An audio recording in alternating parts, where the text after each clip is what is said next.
Hello guys, I hope you all are doing well today. Welcome to ID Talk TV.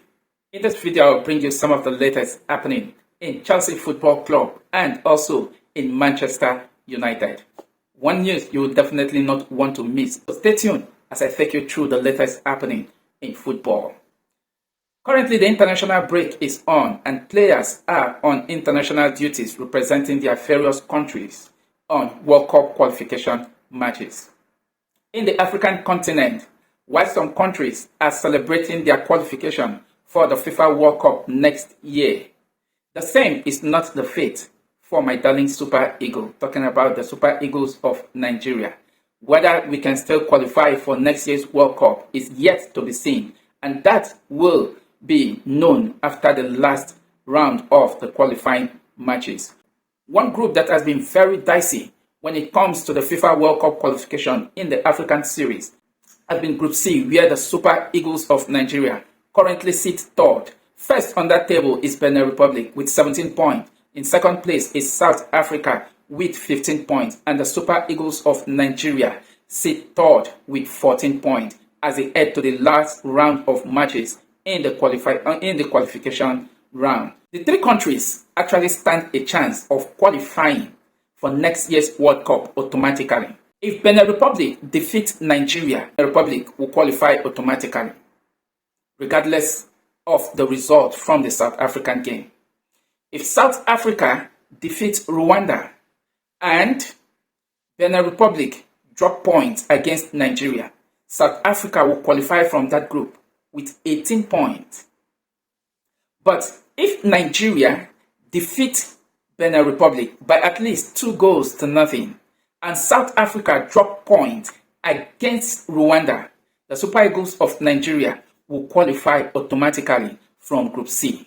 So the group is still open for South Africa, Benin Republic, and the Super Eagles of Nigeria. But then, South Africa stand a better chance of qualifying for next year's World Cup from Group C, as their qualification solely in their hand. But that of Super Eagles is not in their hand.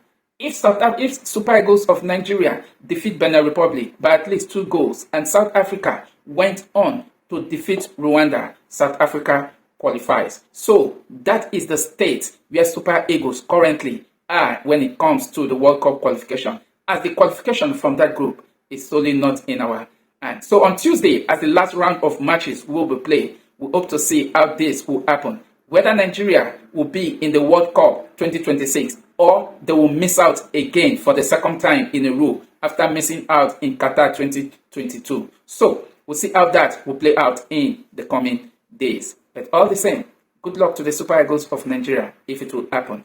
I desire to see South Africa drop points while we beat Benin Republic and go on to qualify for next year's World Cup. World Cup will definitely not be too sweet if the Super Eagles of Nigeria is not there.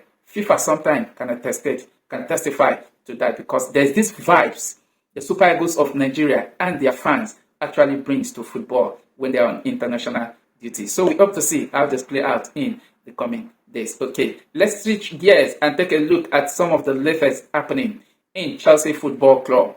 A couple of players have been out injured and hopefully will be returning on club duties this October. But one man has been of major interest and concern to Chelsea Football Club, and it's none other than Cole Palmer. So let's take a look at the latest coming from Kerry Gills. Check this out. Breaking: Cole Palmer has a strained groin and will be out for weeks, with November as the likeliest return. So Cole Palmer it has been reported that Cole Palmer have a groin injury, a strained groin injury, and will be out for weeks.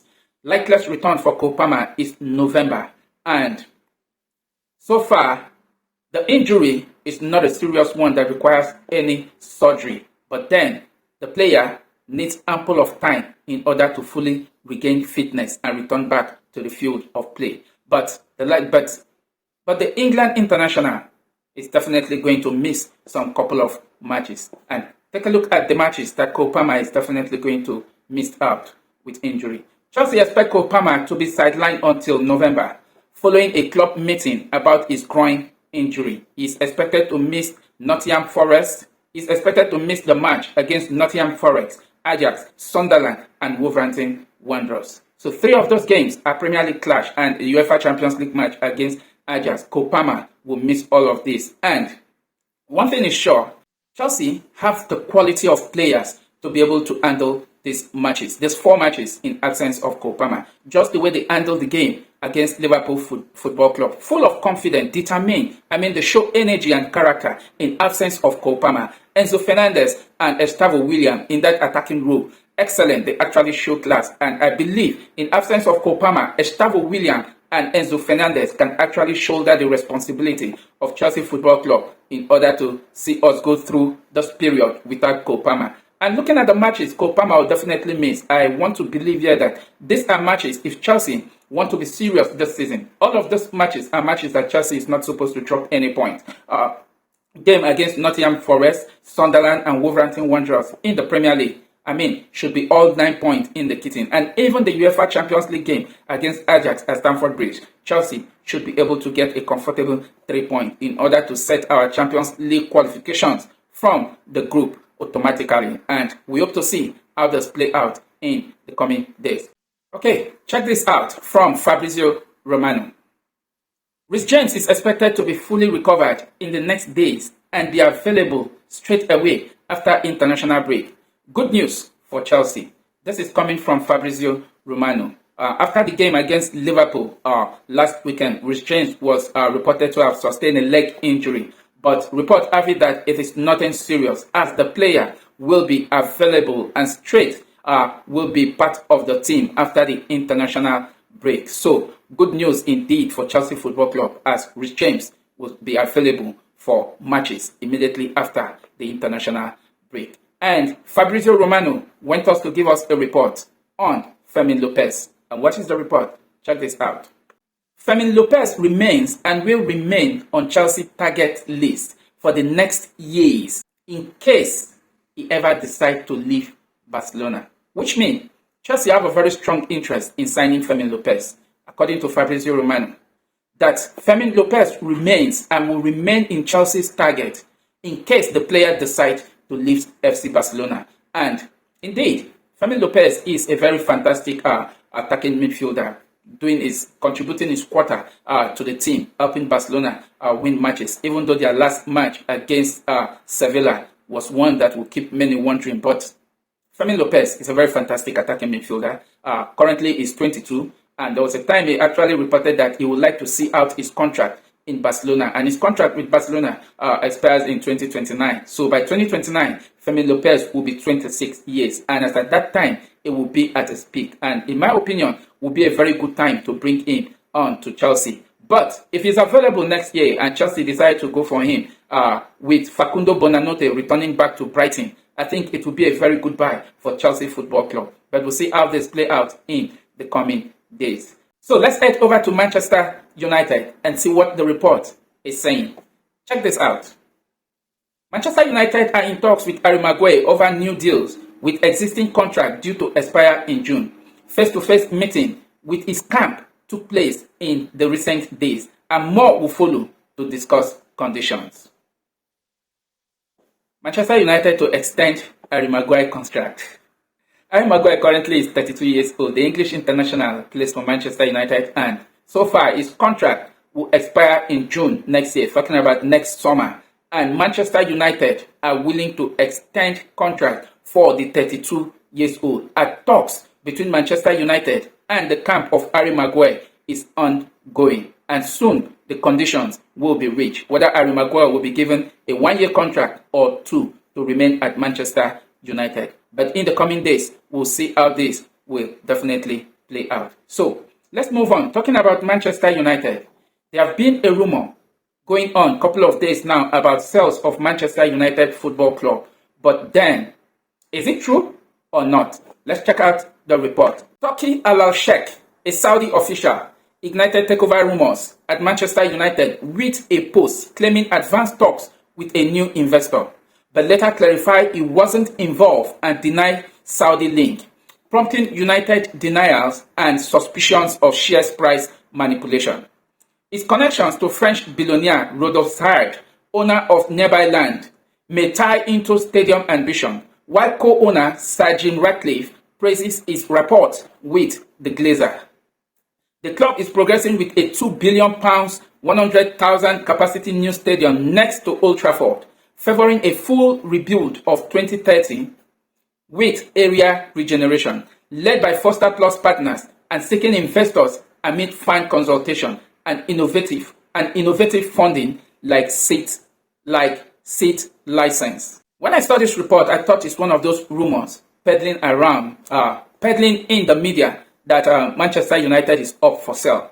But then, one man that actually brought this rumor to limelight is none other than Turkey Al-Sheikh. One man who is known for carrying credible news. Al-Sheikh is not someone who just make reports all because he wants to make. He has been in the business of sport. In fact, Al-Sheikh is in the forefront of football growth when it comes to the Middle East. And he actually brought this report that there is rumor of takeover of Manchester United with a post. And that rumor already was in advanced phase. So I thought it was indeed a rumor. Not until I saw this from the Athletics. Check this out. The Glazers are reportedly considering selling Manchester United before 2027 to maximize profit. Potential buyers include Sheikh Jassim of Qatar, UAE groups, Saudi investors in bracket despite denials, and several private equity firms. This report came out from the Athletics that Manchester United are considering selling the club before 2027 in order to maximize profit for the club. It's no longer a rumor that there have been interest from various investors to actually purchase Manchester United Football Club. Talking about the Glazers family shares. In fact, the Glazers family have the highest stake when it comes to Manchester United. So there have been rumor of selling it. Not until the Athletics report and actually give some potential buyers that are interested in Manchester United. Talking about Sheikh Jassim of Qatar, the UAE group, and the Saudi investor. But then the report still have it that the Saudi investors are not interested, despite being reported by Turkey Al-Sheikh, who hails from Saudi Arabia. But currently, I think he based in UAE, is not in Saudi Arabia, and he actually reported this. And the report went on to say, the Glazer will consider offer of more than £5 billion for their stake in Manchester United. It's actually beginning to be true. And even a price tag has actually been named by the Glazers family. The Glazers will consider an offer of more than £5 billion for their stake in Manchester United. There's no doubt the Glazers family that controls Manchester United through their company of Red Football Limited owns the highest shares when it comes to Manchester United. The Glazers family owns 71% of shares in Manchester United, with the remaining 29% being owned by others. And of that 29%, Sir Jim Ratcliffe owns 27.7% of that shares, making him the minority ownership when it comes to Manchester United. Now I see where Sir Jim Ratcliffe actually stands. The more reason is giving his full backing to Ruben Amorim to actually succeed in Manchester United. So Sir Jim Ratcliffe is the minority owner of Manchester United with 27.7% of shares in Manchester United. The English billionaire, who is actually the owner of Ineos, talking about a multinational chemical industries, is also a shareholder, minority shareholder of Manchester United Football Club. So the Glazer family, as reported, if true, actually wants to sell their own part of that shares. And automatically, whoever actually purchased the Glazers shares, the stake of the Glazers from Manchester United, automatically becomes the new owner of Manchester United. But we'll see how that plays out in the coming days. And the report actually went on to say from Turkey Al-Sheikh, he said, the best news I heard today is that Manchester United is now in an advanced stage of completing a deal to sell to a new investor. I hope he is better than the previous owner. This is interesting. We'll actually see how this play out because Turkey Al-Sheikh still maintain that talk have advanced to sell Manchester United. But then, it's one thing We'll wait to see how this play out in the coming days. If other top media outlet will actually get to disseminate this particular information. But being carried by athletics, I think it's the news, the report is actually credible that the Glazer family actually wants to sell their shares. And yes, what Toke Lashki is saying, that he hopes that the new investors are quite actually better than the previous one. Talking about those that want to take over, whether they are better off than the Glazers family. We'll get to know that in the near future. And after then, there was a breaking news again. Check this out from TopSport. The group looking to invest in Manchester United, referenced by Toki Alashki, are from the UAE. He actually spelled it out. TopSport reports that the group that wants to take over Manchester United is based in the UAE, and they are actually willing to take over from the Glazer family. Toki Al-Sheikh actually put up those tweets by himself because there have been rumor that the interest is coming from Saudi Arabia, since he is from Saudi Arabia. But then he actually said it is not from Saudi Arabia. There is no interest from Saudi Arabia. And here is what Toki Al-Sheikh has to say. My yesterday's post about Manchester United's potential sale meant one thing. The club is in an advanced negotiation phase with a new investor. Just to clarify, I am not the investor, nor are they from my nation. I am posting this as a fan who wishes the deal to happen, though it might not necessarily happen. Anyway, that is clarification from Toki Halal Sheikh, that his interest on this is actually posting this as a fan. And just to clarify that the new investors are not from his nation, talking about the Saudi Arabia. He is from Saudi Arabia. And he hopes that he is posting this as a fan who wishes to see the deal happen, though it might not necessarily happen. One thing I must say, what Toki Al-Sheikh is actually doing. When it comes to promoting football in the Middle East, Toki Al-Sheikh is one man in the forefront. And believe me, when those Middle East are coming out, when it has to do with sport, money is never the problem.